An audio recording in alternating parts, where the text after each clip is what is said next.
What's going on, ladies and gentlemen? Welcome back to True Space. Today we're going to be speaking about medical astrology. Today we're going to be focusing on the generative axis, which is created through the 8th house Scorpio. Well, actually it begins at the 2nd house Taurus and it ends at the 8th house Scorpio. And this is very important to understand because when it comes to medical astrology, what you should look for or we should pay attention to is the opposition and how the houses naturally oppose each other due to them having opposing energetic forces, which create different form of psychology. And when we think about medical astrology of how energy play out through biology, the same way that those signs do not get on an energetic level, or it's very hard for them to get along on an energetic level, the biological system might play out as the biological system having difficulties interacting with each other depending on which side of the energy do you fall in more. Because you gotta always remember, before a health problem manifests physically, the all starts mentally, because you have to understand the spiritual science. You have to understand the spirit, the mind, and the body. The spirit is formless, is infinite. You could create with it as much as you want. You could be whatever you want. You could take your spirit and mold it into anything. So that's your spirit. But then you have your mind. Your spirit creates your mind, and your mind is made up of your thoughts and feelings. So what you're doing right now as a spirit is observing what's on your mind, so you could use the third part, your body. So you have a spirit and a mind and a body. And if you don't know how to control your spirit, your ability to observe your state of being, what's going to happen is you're going to get lost in your mind, and then you're going to start dealing with different thoughts form and different feelings that could lead your body into situations related to chaos and physical malfunction. This is why it's very important for us to start viewing health from a mental level first, to understand our own psychology, which will lead to health problems, things such as bad habits and things of that nature. Very important stuff. So let's begin. Taurus, the 2nd house, Scorpio, the 8th house, the generative axis. Taurus, the 2nd house, is cold and dry, melancholic, rules the beginning and the growth, where Scorpio, the 8th house, is cold and wet, phlegmatic, rules the ending, the death, and reproduction and recycling and elimination. So we know back then in history they had fire signs, water signs, and earth signs. But back then in medieval Europe, they called them different names. They called earth signs melancholic, they called fire signs caloric, they called water signs, they called them phlegmatic, and they called air signs sanguine. And each of these energy dealt with a certain humor, because back then they believed your body health and your state of being was created out of the balance of the 4 humors, which is your black bile, your red bile, your white bile, and your yellow bile. And each of these biles were associated with different signs and different energy to help you understand it better. So earth signs, they dealt with the black bile. The black bile is the thing that makes your bones, your tissue, your muscle, and it also is the liquid ATP that your body gets after breaking down food within your digestive system. So the black bile is related to things dealing with building, construction within your body. Next we got the white bile, which deal with water signs. Water signs, they deal with the white bile. What is the white bile? White bile exists all over the body. We have mucus, which a lot of people, they say it's bad, but it's not. But it's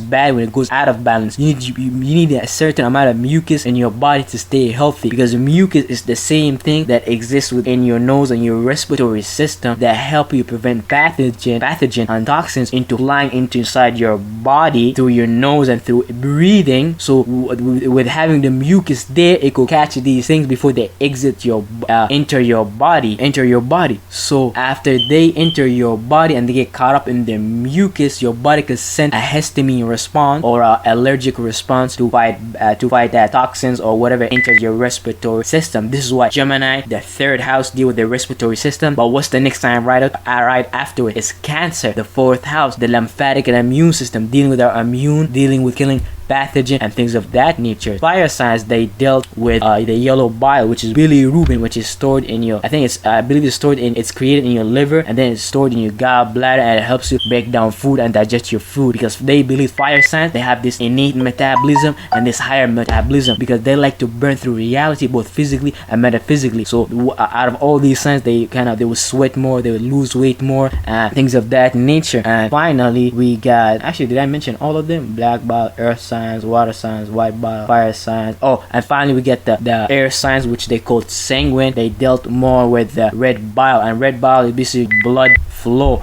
and the associated air signs with the quality of hot and wet, which is the same quality that your blood needs to flow out to your body, because blood brings warmth to the body and things of that nature. So this is how back then they were correlating their health and understanding their body, which is a very interesting ideology that we could use today, because they are based on truth, which is the element and things of that nature. But furthermore, both of these are cold, which make them both have low energy still and deal with contraction. They're not hot like fire signs and air signs. That would make air signs and fire signs more expressive, more movement based, as opposed to be still like earth signs or water signs. So that quality makes them contract more, be still, and have a lower energy, which make it easier for them to hold on to weight, humor, which could play out as fluid retention, where you don't move as much often and you hold on to weight and things. You could experience some form of retention or fluid retention. These signs govern the parasympathetic nervous system, which is the rest and digest. You get the masculine side of your nervous system, which is your sympathetic nervous system, dealing more with cardinal sign, because in the last video we talked about how cardinal sign, they deal with the sympathetic nervous system, which is the system that you use for fight or flight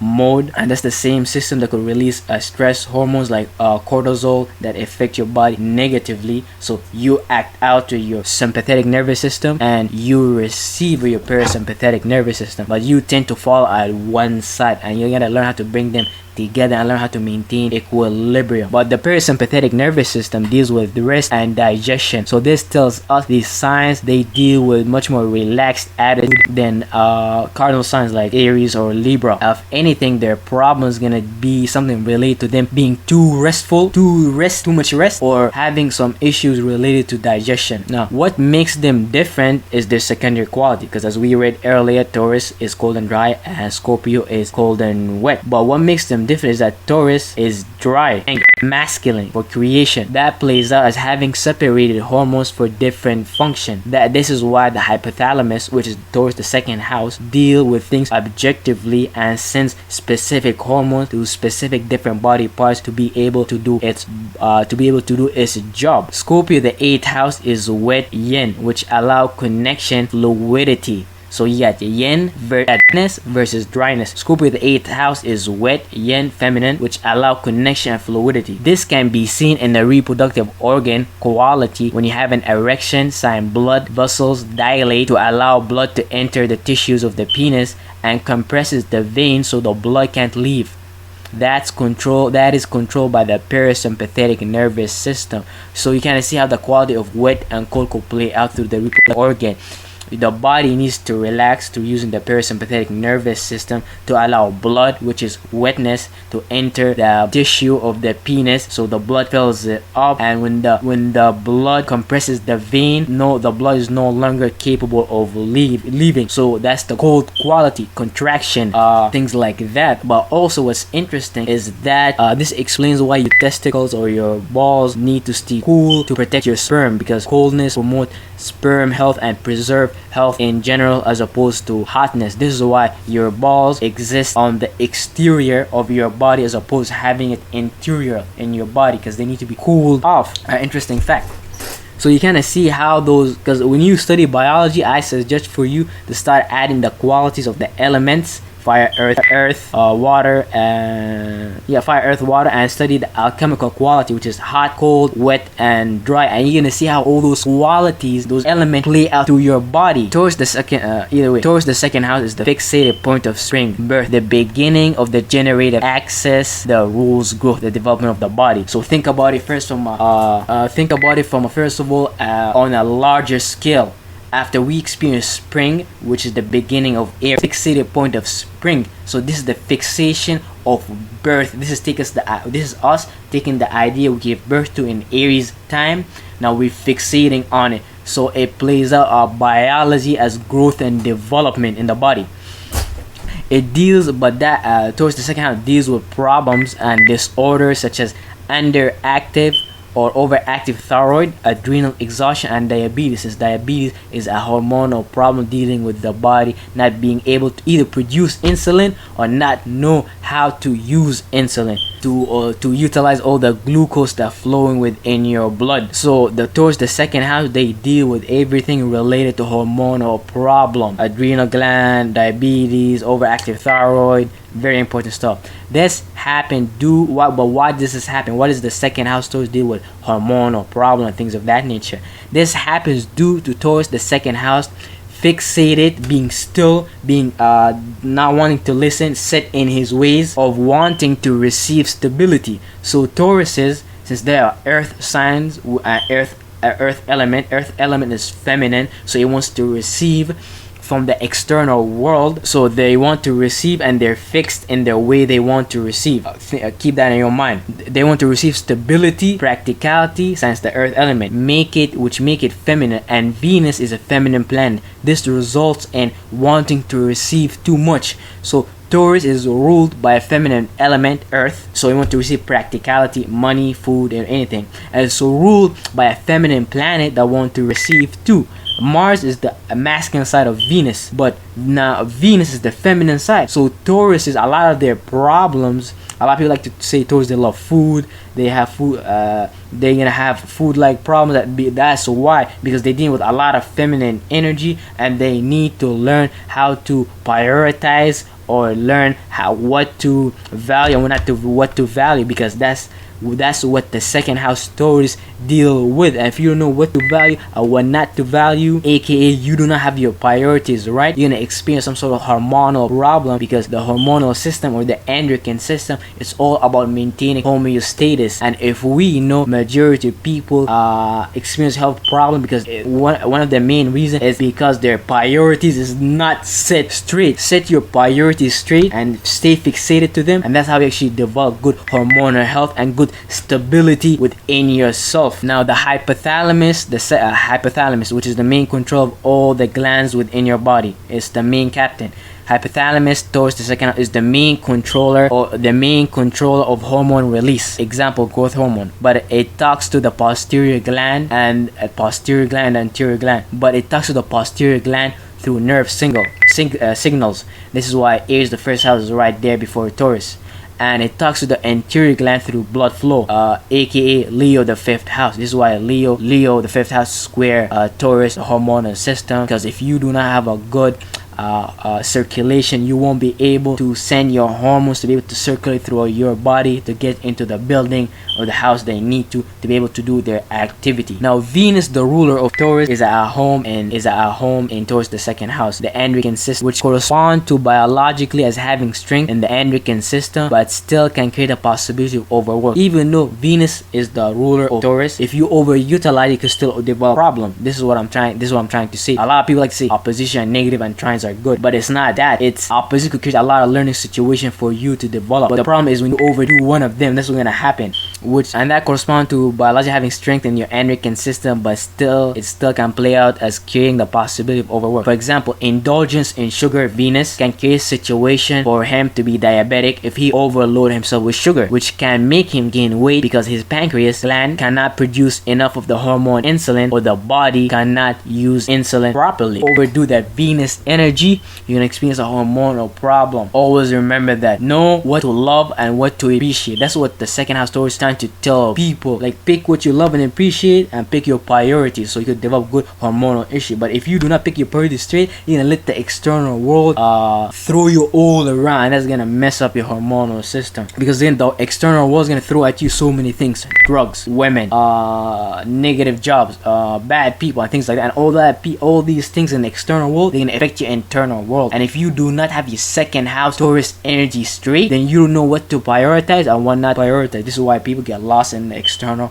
world. Next, we got the moon. The moon is exalted in Taurus. The moon is cold and wet, but the moon is exalted and rising here, so it's 90 degrees away from returning home. Cancer, the fourth, the lymphatic immune system. This planetary position biologically corresponds to Taurus, the second house, the endocrine system, being overexhausted. This is very important, since the moon is exalted in Taurus, someone who does not have his priorities straight and his stability straight, you're going to experience the moon exaltation, and things you can experience the moon exaltation, and the moon represents your emotion. The Taurus of the second house energy is going to make you overwork your emotional energy, which is going to affect what? Your hormonal system, because our emotion, you gotta realize how much our emotion, our thoughts play a very big role when it comes to our biology. Negative emotions and bad feelings and things of that nature 100% affect your immune system ability to take care of itself, and this is important sign. The hypothalamus has direct influence on the development and the function of the immune system. So if your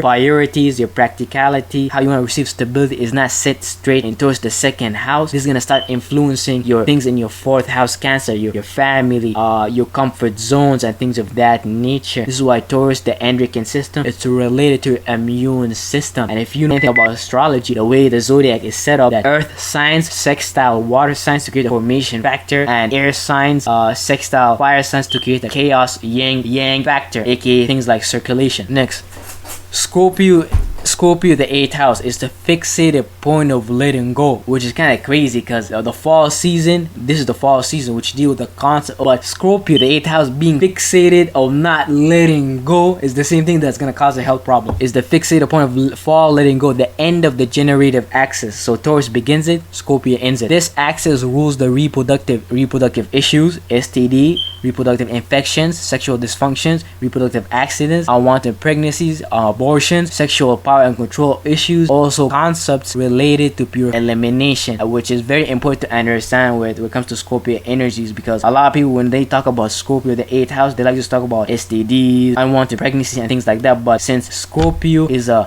cold and wet, they hold on to white bile, and what did we say earlier? Too much mucus could cause problems. So Scorpios, they could develop a lot of white bile that could create a health problem for them, because they're fixed, they're still, they don't want to move, they're not hot, energetic like Aries or fire signs. They want to be still, and they want to be still, cold, and they deal with connections, fluidity and things of that nature. This is why Scorpios later use the opposite energy, hot and dryness, to burn all that fluid, all that water outside of their body. Because when it comes to describing water signs or water houses, I like to think of them as Cancer, the 4th house, is the wave. Scorpio, the 8th house, is like ice water, and Pisces is like the whole, it's a bubble of water that's everybody swimming in is the collective, is the subconscious mind. But either way, let's continue. Mars is the ruler of Scorpio. Mars is at home in Scorpio, the 8th house, which correspond to biologically as having strength in the reproductive organs and in the process of purification, but still you could create the possibility of overworking it. Even though the planet might rules the house, you could still overutilize and overwork it. This is why people overdo their trines and things of that nature. Mars is a hot and dry, which can help Scorpio, the 8th house, because Scorpio is cold and wet, to express their desire, because if they don't express their desires and everything related to behind the scene realm, because that's what Scorpio deal with. They deal with mysticism, and they deal everything related to behind the scene. Scorpios, and not necessarily they deal with sex, they deal, it's because sex, it's behind the scene thing. When you before your parents had sex to produce you, nobody knows how they felt about each other behind the scene, which led to your creation. So a lot of Scorpios, they need to learn how to express out coldness and the wetness, and they're lucky to have Mars as their ruler, which is gonna help them evaporate all this water and help them become more energetic in a sense. This is why Mars rules Scorpio, and that's why actually Scorpio, they need the martial energy, because if they don't, they're gonna get too stuck in the ice or water, and they won't be able to melt to express themselves. Because if they don't express themselves and all the things behind the scene, behind the realm, they can develop a very unhealthy dense aura. And if you're someone into astrology and you met Scorpios, like not all Scorpios are negative, but there's some ones who are unconscious about their energy, so you could feel the denser energy around them, some sort of aura. There's something they want to express, but they don't want to express it. This is real ass shit. Every time I met a Scorpio, I felt some sort of energy related to some aura he doesn't want to express, something behind the scene, yo. This is why I was always I don't want to say suspicious of Scorpios or 8th house, but I'm like, yo, that's some interesting energy because I'm an Aries. I express Mars. They hide Mars because they're the feminine side of Mars. So I always find them like fascinating, you know.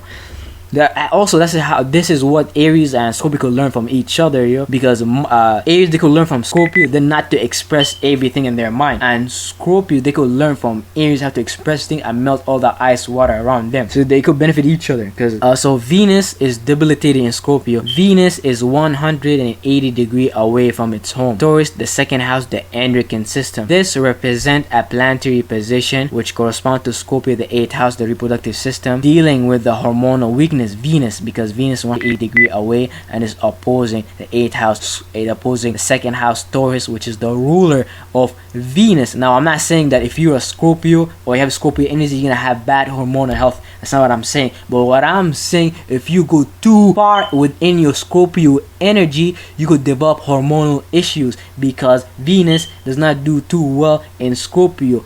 Because when it comes to love, Scorpio is gonna have to search very deep, and it's very hard for them to understand the concept of love and things of that nature. So if you that type of person willing to dive deep in your emotion, it's gonna be hard for you to feel the love, which is gonna prevent you from developing good hormonal health, aka loving yourself. This is important sign. The sex hormones are responsible for driving sexual development, puberty. The main reproductive hormones are estrogen and testosterone. When these reproductive hormones do not work as they should, fertility problems occur. So this is why it's very important not to go too far within Scorpion energies, and learn how to come out of your ice water and talk and let people know, and learn how to love yourself instead of looking for love externally. Because there's 3 signs that deal with love issues. That's Aries, because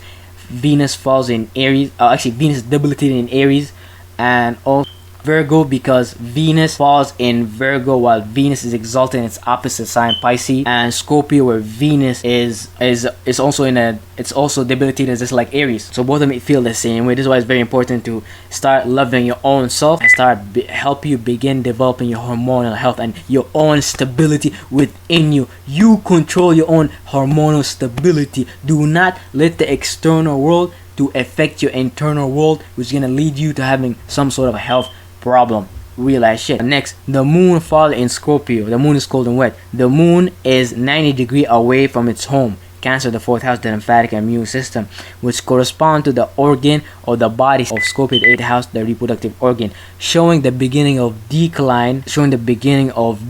Now, I'm not saying that you're gonna have bad immune system health because you're a Scorpio, the 8th house. As like I was saying earlier, is because if you go too far in that energy, you're gonna experience the moon falling in it, and that is dangerous, because both the moon is a cold and wet sign, so they deal with the white bile. Scorpio is the cold and wet sign, so bile issues, mucus related problem. But also an interesting fact I should mention about the moon fall in Scorpio is that the main role of the lymph region in pregnancy consistent in supporting the sufficient lymph production and drainage in the hypertrophic uterus. This is what 4th house Cancer trine through 120 degree Scorpio, the 8th house, they assist each other. But the moon falls in Scorpio, which tells us that that's why Scorpios, they could deal with reproductive problem and sexual dysfunction and lack of pregnancy, because the immune system, the lymphatic system, Cancer, the 4th house, plays a big part in the pregnancy process. The main role of the lymph in the region in pregnancy is about supporting the lymph production and the drainage in the uterus. Just think about it. The uterus is going to be the place where the baby is going to be born,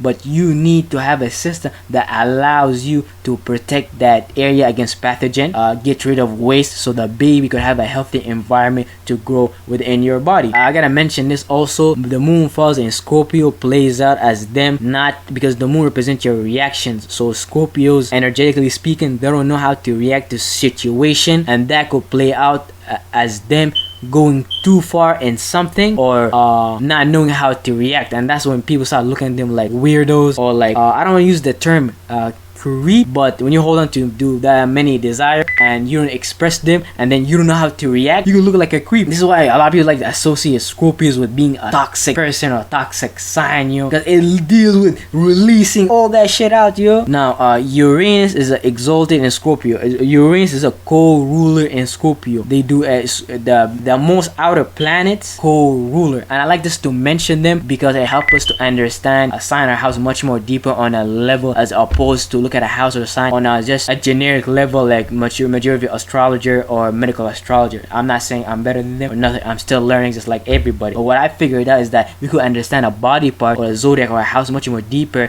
in medical astrology if we apply the same astrology concept of how people develop the meaning of the houses. Because if Scorpio squares Aquarius, that means one thing, and if Scorpio squares Leo the 5th house, that's mean one thing, and it's 100-degree opposing Taurus the 2nd house. All these contribute to the 8th house energy and allow us to understand it. And all I did was take the same concept, put it in medical astrology biology to understand each body part much more deeper. So co-ruler Uranus exalted in Scorpio. Uranus is 90-degree away from returning home to Aquarius, the 11th house, the meridian system. I believe this is how you pronounce it. You go search it up in Chinese medicine.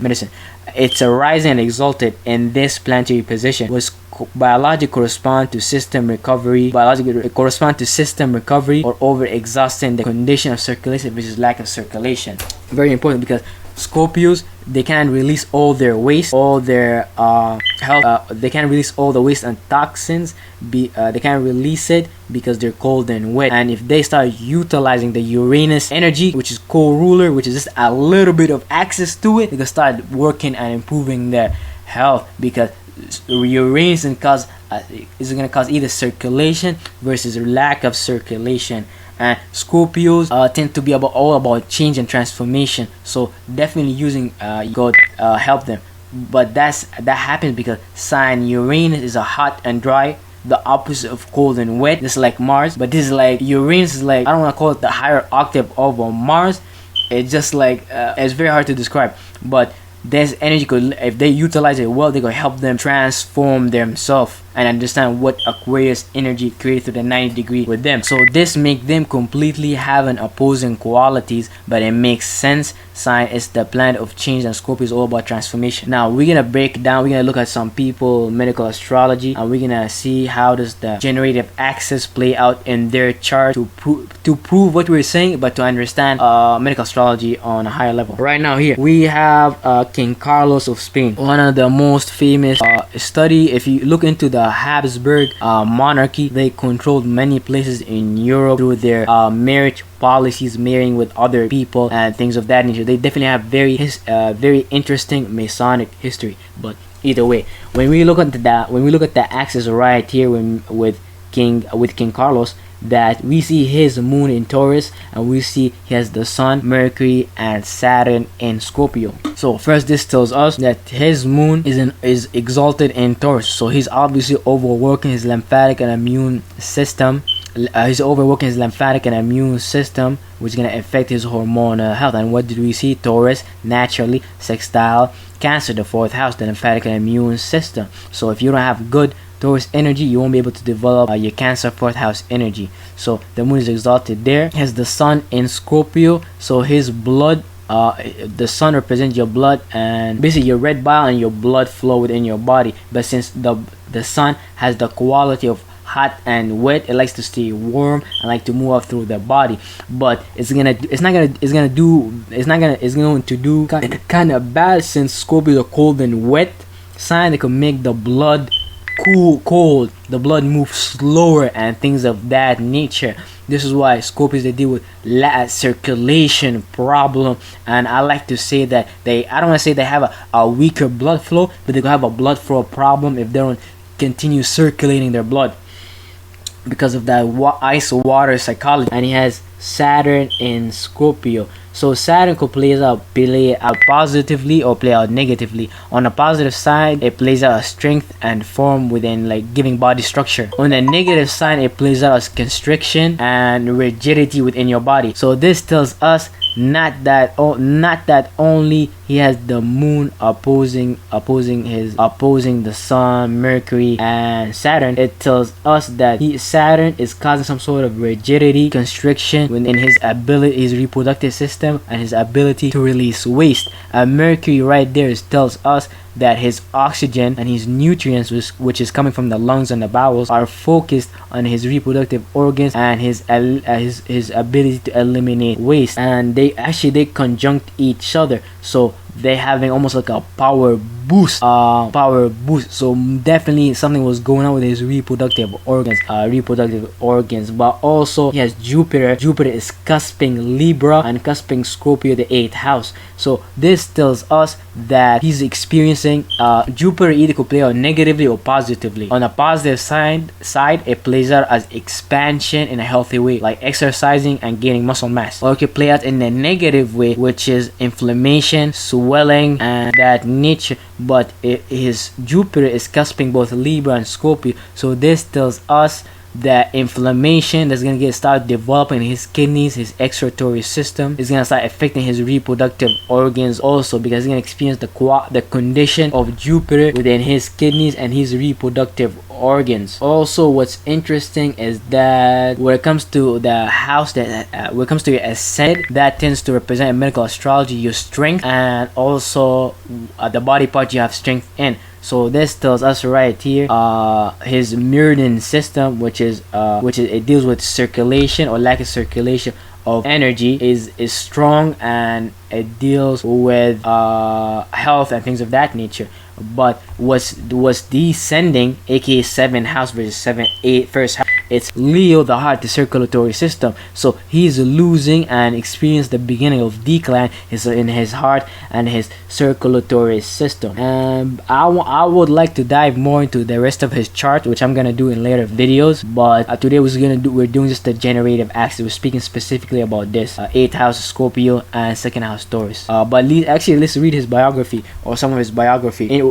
These facts actually match exactly what he experienced and what Taurus Scorpio energy is. So the Habsburg King Carlos of Spain was sadly degenerated with an enormous head. His Habsburg jaw stood too much out that his 2 rows of his teeth could not meet. He was unable to chew his food. His tongue was so large that he was barely even to speak. See, so not only Taurus represent the endocrine system, the hormonal system, it also deals with the throat area. So I like to people think about medical astrology on a deeper level. Don't just say it's represent these different body parts, but let's talk about the body parts and let's talk about the system, and that's gonna give us a deeper understanding of medical astrology. So next, Charles II was fond of his wife, so he was married. But for 10 years, the couple struggled in vain to have a child. It seemed that although Carlos attempted intercourse, suffered from premature ejaculation. Because remember what we were saying earlier, to be able to have an erection, you need to utilize the parasympathetic nervous system. It's all about relaxation. He most likely was not a relaxed person. So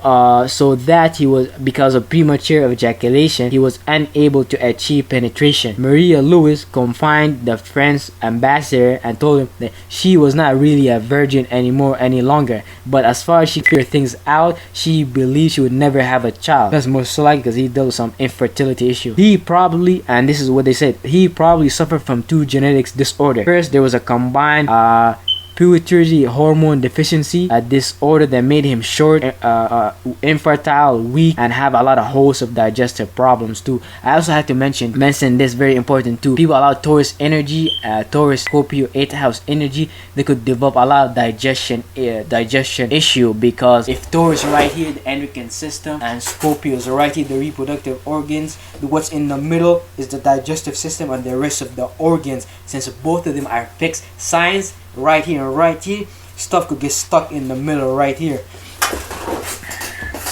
So that's something you should consider too. But let's continue. That made him short. Yeah, I already read that. The other disorder that they believed he had was distal renal tubular acidosis, a condition marked by the blood in the urine and a weak muscles, having abnormal large head compared to the rest. And that makes sense, that why would he experience some sort of acidosis or blood in his urine, because as we said earlier, he had Jupiter in the organ. And it makes sense, and since his moon is in Taurus, over exhausted, he's overworking his immune and lymphatic system. They also confirmed this. They believe he was experiencing some sort of hormonal issue. Next we got John Adams. This guy was the 3rd president of the United States. What we could notice in this chart when we look at the generative axis, that he has Pluto in Scorpio and he has Venus in Taurus. Venus is a home in Taurus, so he's overworking the Venus quality of what he love and appreciate, based on what kind of stability he want to receive in his life. But that has difficulties with Pluto transformation on a psychological level, and what he got transformed are his Scorpio like things, his hidden, secretive, behind the door type of desire. But when we have Pluto opposing Venus, this tells us that he has to transform his love in it, what he love and he appreciate, so he could develop a better hormonal health. But also the opposition creates a difficulty for Taurus, the 2nd house, his hormonal system, to work with the 8th house, Scorpio, the reproductive system. So there's difficulties with them working together, trying to break down earlier in the whole basically the whole video. So his ability to transform, having difficulty with what he love and appreciate. Now let's look at what does he else has to actually, no, I don't want to break down the rest of his chart. I just want to focus here. But actually, let's read some of his biography. Thomas Jefferson, the 3rd president of the United States, was often victim of many disorder. He experienced erythematitis, he experienced multiple fracture, malaria, diabetes, a hormonal problem, anxiety and depression. I highlighted these more because they dealt with more hormonal endocrine system type of issues, which what I wanted to focus on: anxiety and depression and insomnia. He also experienced a prosthetic enlargement, so that's his balls getting large. They are statement without description of the symptom. The person had prosthetic enlargement in the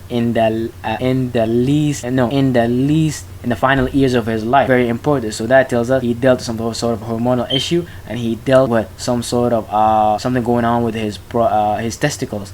And I'm not saying that that's how he died, but we're really trying to understand how does the human body function and what could lead to malfunction. It's not really important. It's not important to predict people's health when it comes to medical astrology, but it's more about helping people understand how their own body works, so they avoid those malfunction in the future and things of that nature. But this is it for this video. I thank you for listening. I appreciate you for listening. I hope you learned something, and if you have anything that you noticed that you could teach me about, please comment below, like, subscribe, comment, and thank you for checking it out. And if you want to check out our services, which include natal chart and medical astrology breakdown, please visit our website at truespace.com.